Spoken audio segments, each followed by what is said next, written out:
Supercrack Estrella presenta. ¿Cómo son los reptilianos?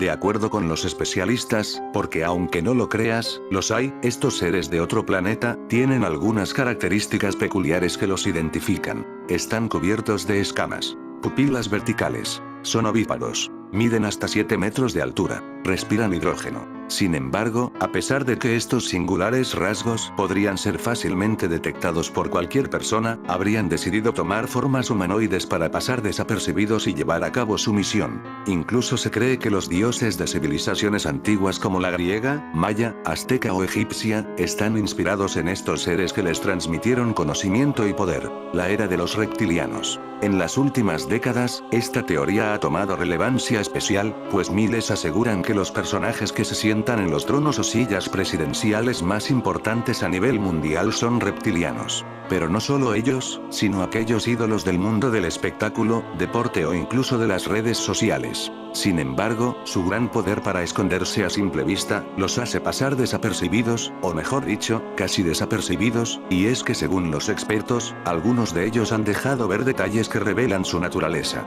El poder, la política e incluso la distribución de las riquezas a nivel mundial son temas que abren el debate en millones de personas, y es que según algunos teóricos de la conspiración, estas grandes fuerzas sociales están en manos de tan solo unos pocos para controlar al resto de la humanidad. Pero entre todas las teorías sobre quién controla los hilos de nuestro planeta, destaca la de los reptilianos, seres alienígenas que llegaron a la Tierra hace miles de años con el único objetivo de manipular nuestra sociedad. Si es verdad que respiran hidrógeno, sería lógico pensar que quieren convertir y cambiar el mundo por un modelo de hidrógeno molecular. Así se explica el nuevo cambio a una energía limpia renovables, donde se cambia de combustibles fósiles a otro modelo. La idea sería cambiar el modelo de carbono por hidrógeno. La excusa sería que si respiramos hidrógeno molecular, viviremos más y seremos jóvenes más tiempo. Quizás para realizar esto tengamos que estar metidos en nuestras casas respirando el dichoso hidrógeno. Esto explicaría muchas cosas, el por qué los coches de combustión se convirtieron en el verdadero enemigo, ya que en este no sería posible con este nuevo modelo de vida que pretenden estos seres. Es solo una teoría, puesto que no sé si esto sería posible, pero en este video vamos a ver un poco si de verdad se puede hacer esto. ¿En la Tierra, en el suelo, o en la Tierra? Si se duplicara no tiene sentido, si se duplicara, sí. Ese hidrógeno, como todo el H2 libre en la Tierra, se escaparía de la atmósfera. Si la Tierra tuviera suficiente gravedad para retenerlo, sería un gigante gaseoso como Saturno o Júpiter y lo atraería cada vez más aceleradamente. Recuerda que el hidrógeno es aún el 75% de la composición de todo el universo y el helio el 23%. Si Tierra fuera capaz de captarlo, su tamaño crecería exponencialmente, como los de Neptuno, Urano, Saturno y Júpiter. El hidrógeno es la eterna promesa de los combustibles alternativos a aquellos fósiles y emisores de gases de efecto invernadero. A pesar de su enorme potencial, se trata de un combustible difícil de obtener, pues no se encuentra de forma aislada en la naturaleza. ¿Es viable un modelo energético basado en este elemento?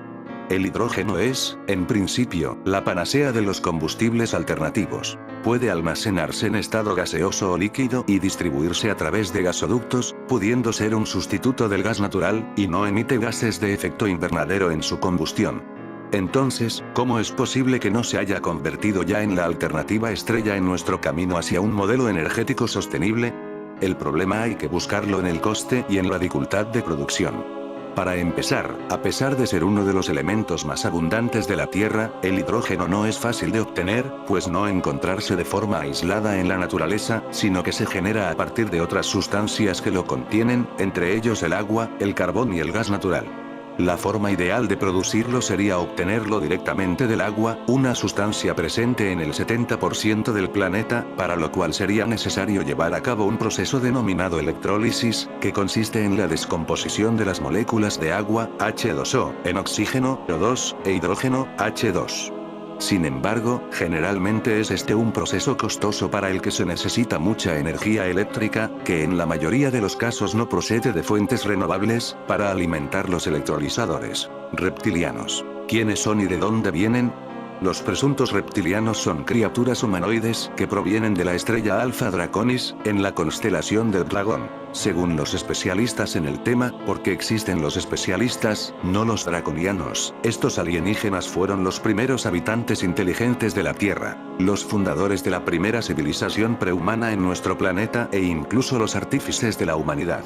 Pertenecen a la especie extraterrestre conocida como Belatriciana, que comparte algunas características con los reptiles, por ejemplo, están cubiertos de escamas marrones o verdes. Sus pupilas son verticales, tienen el vientre coriáceo, son ovíparos. Hasta ahí la similitud, pues se supone que respiran hidrógeno, tienen 3 columnas vertebrales, miden hasta 7 metros de altura y pueden emitir resplandores fosforescentes. Guapos no son. Y tampoco buena onda, pues si les creemos a los ufólogos, resulta que los reptilianos son poderosos guerreros cuya misión consiste en dominar y esclavizar a la especie humana. Un estudio en un modelo de rata afirma que inhalar pequeñas cantidades de hidrógeno además de oxígeno concentrado puede ayudar a controlar el daño al tejido pulmonar que ocurre cuando los pacientes críticamente enfermos reciben oxígeno por periodos largos de tiempo. Y es que mi teoría no parece tan loca cuando escuchas de Alta Hydrogen lanza una de las primeras máquinas. En todo caso sería el hidrógeno molecular, H2, es un gas con efectos antioxidantes muy particulares y selectivos.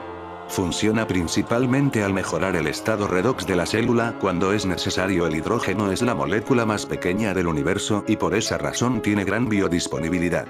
También es neutral, por lo que puede penetrar fácilmente cualquier espacio de las membranas de su cuerpo. Hay más de 1000 publicaciones sobre el hidrógeno molecular que demuestran su potencial terapéutico sobre más de 170 modelos de diferentes enfermedades humanas y animales. Se ha demostrado que el hidrógeno beneficia a todos los órganos del cuerpo humano, al reducir de manera efectiva el estrés oxidativo e inflamación. El hidrógeno es un elemento químico representado por el símbolo H y con número atómico de 1. En condiciones normales de presión y temperatura, es un gas diatómico, H2, incoloro, inodoro, insípido, no metálico y altamente inflamable. Es el elemento más abundante, constituyendo aproximadamente el 75% de la materia del universo, que es el hidrógeno molecular. Todos hacemos lo máximo posible para mantener la salud y nuestras condiciones físicas óptimas, pero a veces la propia naturaleza se interpone en nuestro camino para conseguirlo. Muchos factores contribuyen a los procesos degenerativos en nuestro cuerpo. Uno de los componentes principales es el estrés oxidativo. Probablemente te estás preguntando, ¿qué es el estrés oxidativo y cómo me afecta? La mala noticia es que todos sufrimos estrés oxidativo en nuestro cuerpo. Entre los factores que pueden contribuir al estrés oxidativo podemos destacar falta de sueño, sobreesfuerzo, dietas, contaminación y estrés en el trabajo, entre otros muchos. El estrés oxidativo contribuye a problemas médicos potencialmente serios como inflamación crónica en órganos y articulaciones, problemas mentales degenerativos y el envejecimiento general dentro y fuera del cuerpo. Por suerte, los científicos llevan años investigando las causas y efectos en el cuerpo llegando a conclusiones muy relevantes. Algunas de las investigaciones más prometedoras incluye el aporte suplementario de hidrógeno molecular, H2. El hidrógeno molecular se refiere al gas de hidrógeno, es decir, 2 átomos del hidrógeno que trabajan juntos para ayudar a neutralizar los radicales libres. De nuevo, te preguntarás qué son radicales libres y por qué debería preocuparme de ellos. Los radicales libres son la raíz del estrés oxidativo. El fenómeno de la formación de los radicales libres es completamente normal y en ciertos casos estos pueden incluso tener un efecto positivo en el cuerpo. Sin embargo, en altos niveles de concentración pueden ser dañinos, causando estragos en tus células, incluyendo afecciones en tu ADN, proteínas y membranas celulares. Esto es debido a que como a los radicales libres les falta un electrón, recorren tu cuerpo intentando combinarse con células sanas para robarles un electrón suyo. El proceso inicia una reacción en cadena que puede dañar las células sanas y debilitar tu sistema inmune. Júpiter es un planeta gaseoso y como tal está formado principalmente por hidrógeno y helio, aunque se cree que presenta un núcleo rocoso del tamaño de la Tierra. Podría haber vida en otros planetas llenos de hidrógeno. Cuando se habla de vida en otros planetas, la imaginación conduce a seres con ciertas características humanas, verdes, de cabezas alargadas o de un solo ojo. También se imaginan insectos gigantes al estilo alien. Pero la vida abarca mucho más que los humanos. Las bacterias y los microbios también son parte de la vida. Un estudio llevado a cabo en el MIT, Instituto Tecnológico de Massachusetts, comprobó que la vida podría sobrevivir y prosperar en un mundo lleno de hidrógeno. El estudio es un paso adelante a los futuros megascopios que serán capaces de descifrar la composición de otras atmósferas y buscar signos de vida extraterrestre. El propósito de la investigación es poder reconocer la vida extraña como vida real. Un planeta con hidrógeno en la atmósfera. Una atmósfera dominada por el hidrógeno sería muy diferente a la de la Tierra, llena de oxígeno y nitrógeno, gases más pesados. Atmósferas ricas en hidrógeno se extenderían muchos más lejos en planetas rocosos, lo que permitiría a los megascopios del futuro detectarlas. De allí la importancia de saber si la vida puede florecer en ambientes llenos de hidrógeno. Los astrónomos imaginan que un planeta rocoso como la Tierra rico en hidrógeno se parecería al ambiente que reina en el Everest, el pico más alto del mundo. Si el Everest estuviera en una atmósfera rica en hidrógeno y los seres humanos podríamos resistir este gas, los excursionistas podrían llegar 14 veces más alto, ya que es un gas 14 veces más liviano que el nitrógeno. Los estudios de laboratorio sobre la viabilidad de la vida en H2 que dominan las atmósferas de exoplanetas es un estudio que se publicó en Nature Astronomy y en el que también participaron Jing-Chen Wang, Janusz Petkowski y Mikkel Pajusalo del Departamento de Tierra, Atmósfera, Planeta y Ciencias del MIT. A pesar de ser el más cercano a la Tierra y tiene agua, no es habitable y hay varias razones del por qué. Para que el ser humano pueda vivir en un planeta que no sea la Tierra se deben cumplir muchos más requisitos, no solamente tener agua. Júpiter tiene condiciones climáticas adversas y su propia superficie impide vivir en él. Para ser más específicos, la superficie de Júpiter no es sólida y no podrías poner tus pies, aterrizar una nave o construir tu hogar. Básicamente es una transición entre gas y líquido. La atmósfera no contiene oxígeno, por lo que no es posible respirar y está formada por un 81% de hidrógeno. Los niveles de radiación son extremadamente altos. La película El ascenso de Júpiter, Júpiter Ascending, de 2015 de las hermanas Wachowski tiene un significado esotérico y extraterrestre muy profundo. Aunque en la superficie, la película El ascenso de Júpiter puede parecer una simple historia de ciencia ficción, con mucha acción, un poco ridícula y unos efectos especiales decentes. Hay muchos más detrás, ya que sus directoras, las hermanas Wachowski, siempre tratan temas como la religión y el simbolismo en sus películas. Un ejemplo muy claro es la trilogía de Matrix. Así que ahora además le añadimos teorías ocultistas y encima extraterrestres. Lo que hace que sea una mezcla explosiva. ¿Tiene el título de la película algún significado oculto? Júpiter Jones, interpretada por Mila Kunis, es una mujer de ascendencia rusa, que trabaja en la limpieza y que siempre cree que tiene mala suerte. Pero ella descubre que su código genético la convierte en una realeza intergaláctica perdida hace mucho tiempo. A un nivel metafórico, el personaje de Mila parece representar a la humanidad dormida, inconsciente de su importancia interestelar. Ella rechaza el significado de su prometedor horóscopo, donde Júpiter es ascendente, de ahí el título de la película. En una interpretación astrológica, un planeta ascendente aparece en la cúspide de la primera casa de la carta natal de un individuo. Finalmente, Júpiter Jones se despierta y se entera que la Tierra es una pequeña parte de un universo habitado por vida inteligente y diferentes seres extraterrestres. Ella además descubre su propio estatus real. Entonces representa al individuo espiritualmente despierto cuya herencia es un derecho de nacimiento divino. Diferencias entre Júpiter y Saturno. Los planetas Júpiter y Saturno tienen un significado esotérico muy específico tanto en astrología como en lo oculto. Podría decirse que representan la dualidad de la lucha divina, entre la luz y la oscuridad, entre Jehová y Satanás. Satanás igual Saturno. Jehová igual Júpiter. Las percepciones de la astrología en el árbol de la vida muestran que Jehová es el espíritu divino de Júpiter, Jove, el padre de los dioses. Jehová traduce el famoso tetragramatón, donde están representadas las letras hebreas que apuntan al trono de Júpiter en el árbol de la vida. El planeta Saturno es muy importante para el ocultismo. Una simple búsqueda en Google arrojará numerosos ejemplos de adoración y simbolismo de Saturno utilizados en el mundo oculto, religioso y corporativo. Originalmente, Satanás no era otra cosa que el planeta Saturno en calidad astrológica y para los egipcios era Set.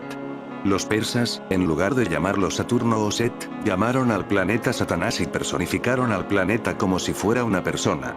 Esto indica que los persas fueron los primeros en inventar la personificación de lo que se llamó Satanás. Más tarde, aproximadamente en la mitad de la era cristiana, los místicos occidentales, al estudiar varias religiones, se aferraron a las enseñanzas persas de Satanás y se incorporaron a la religión cristiana. Antes de eso no había Satanás. Después de esta aclaración, volvamos a la película. En el ascenso de Júpiter, la protagonista es rescatada de los cazarrecompensas intergalácticos que fueron enviados a la Tierra para eliminarla. Ella es sacada del mundo para encontrarse con la familia / corporación de linaje real que gobierna la galaxia, la Casa de Abrasax. Los fanáticos de las novelas de Dune pueden reconocer estos elementos muy familiares, con los linajes reales de la Casa Atreides, la Casa Corrino y la Casa Harkonnen, incluso la Spice Melange que extiende la vida. Si bien Jupiter Jones es la heroína de la historia, la familia real de Abrasax parece representar los elementos más saturnianos de la historia. Incluso uno de sus muchos mundos de origen está rodeado de anillos artificiales. Por lo tanto, se desarrolla una confrontación clásica, una especie de viaje del héroe, que se asemeja a las influencias astrológicas y ocultas de Saturno y Júpiter, tal vez iluminando un camino que finalmente conduce hacia la meta espiritual que a menudo se denomina ascensión. Las fuerzas del tiempo juegan un papel muy importante en el ascenso de Júpiter. Porque, como confiesa un personaje, el tiempo es el bien más preciado. El premio por el que luchan estos extraterrestres es la inmortalidad. Y los extremos que están dispuestos a hacer para lograrlo son increíblemente siniestros. Después de aclarar lo importante que es el planeta del título de la película, ahora hay que hablar sobre los extraterrestres. Uno de los ejemplos más claros de una narrativa ovni moderna en la película es la representación estilizada de los extraterrestres grises que intentan capturar y matar a Jupiter Jones. En una escena de la película El ascenso de Júpiter, ella está confinada en una cama de hospital mientras intentan realizar algún tipo de procedimiento médico, un claro guiño al fenómeno de la abducción. Estos seres exhiben la capacidad de ocultarse a sí mismos con invisibilidad, aparentemente moverse a través de las paredes, así como cambiar o alterar la percepción de un testigo humano para que olviden rápidamente lo que han visto. Estas descripciones se ajustan a innumerables historias de secuestrados por extraterrestres y denunciantes del gobierno en la sombra. Los relatos de seres reptilianos o serpientes impregnan la mitología de casi todas las culturas antiguas del mundo. Hay relatos con miles de años que describen a estos reptiles subterráneos, terrestres y extraterrestres como algunas de las criaturas más viles del universo. A menudo se los retrata como una raza jerárquica de sangre fría de guerreros feroces, genetistas supremos e invasores carnívoros. Cabe señalar que hay varias civilizaciones que también afirman que existen grupos benevolentes de grises y reptilianos en el universo, al igual que existen seres humanos tanto buenos como malos. La película mezcla muchos conceptos interesantes sobre creencias populares que se pueden encontrar en internet. Los reptiles de El ascenso de Júpiter son retratados como guerreros con alas. Sirven como asesores y secuaces del villano Balaam Abraxas. Algunos relatos antiguos afirman que los reptilianos alados se consideran realeza, genéticamente superiores a una casta inferior de reptiles sin alas. Esta película elige retratar ambas características de la especie, la predisposición hacia las líneas de sangre reales y un temperamento extremadamente agresivo. Los extraterrestres humanos de El ascenso de Júpiter son de la Casa Real Abraxas y sus mundos sirvientes, supuestamente representan parientes genéticamente superiores de la humanidad de la Tierra. Son prácticamente inmortales y tienen la tecnología para teletransportarse a voluntad. Estos progenitores reales de la Tierra podrían ser los Anunnaki de Secharia Sitchin, los dioses sumerios que según él crearon a la humanidad. Podrían ser una raza nórdica de extraterrestres, los dioses de la leyenda Atlante que idealizaron los nazis de Hitler. O podrían ser los señores supremos de la quinta densidad del Imperio / Grupo de Orión, como se describe en el material Ra. Varias especies de grises y reptiles también pueden ser miembros de este grupo de Orión, un consorcio de extraterrestres y extradimensionales negativos, de servicio a sí mismos. El tema de los Anunnaki se puso muy de moda hace unos años y no es de extrañar que haya referencias en la película. Estilísticamente, la Casa de Abraxas tiene un parecido sorprendente con los señores del sistema alienígena de la franquicia de películas y televisión Stargate, que se adornaban con el lujo del antiguo Egipto.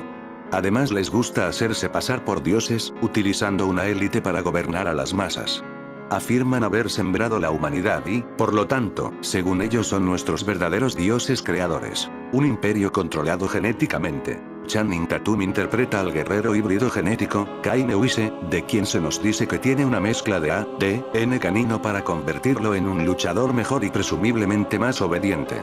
Aparentemente, también tenía alas antes de ser expulsado de las Fuerzas Armadas Intergalácticas. Algo así como si un ángel hubiera perdido sus alas. Aunque en vez de seres divinos, se trataría de diferentes castas de trabajadores / esclavos que en esta galaxia son creadas y mantenidas genéticamente. El Antiguo Testamento, por ejemplo, habla de los hijos de Dios que se cruzaron con las hijas de los hombres para crear la raza híbrida, los Nefilim. Tablillas de arcilla sumerias de 4000 años, encontradas en Irak a mediados del siglo XIX, cuentan una historia similar. Estas tablas hablan de una raza de dioses de otro mundo que trajeron conocimiento avanzado al planeta y se cruzaron con humanos para crear líneas de sangre híbridas. Durante siglos, el gobierno por linaje y la herencia genética han sido de vital importancia para las familias reales y aristocráticas, la élite iluminada de nuestro mundo. Según se dice, los 44 presidentes de Estados Unidos han llevado al poder linajes reales europeos. Además 34 han sido descendientes genéticos de una sola persona, Carlomagno. También hay espacio para los vampiros. En un momento de la película El ascenso de Júpiter, la protagonista pregunta en broma si los Abraxas son un clan de vampiros. Este momento improvisado ilustra profundamente el tipo de relación que la casa Abraxas mantiene con el resto del universo, ya que literalmente chupan la vida. Los miembros de la casa Abraxas son casi inmortales. En la película, somos testigos de cómo Kalike Abraxas recupera la belleza eterna al bañarse en una fuente milagrosa de la juventud. Más adelante en la película descubrimos la horrible fuente de esta preciada sustancia, que han convertido en una industria cosmética galáctica. En definitiva, cosechan a los humanos para poder vivir eternamente. Así que habrían hecho crecer la vida humana en la Tierra tan solo con ese propósito. De hecho, esta puede ser la verdadera industria en la que el planeta Tierra se encuentra aprisionado, satisfaciendo el hambre interminable de poder de las entidades extraterrestres y extradimensionales negativas, al mantener un estado planetario perpetuo de oscuridad y miedo. Aunque también puede sacar de esta teoría a los extraterrestres y funcionaría igual de bien con la élite que domina al mundo y que trata al resto como un simple rebaño. La versión galáctica de los Illuminati. En El ascenso de Júpiter se repite el lema de los Illuminati.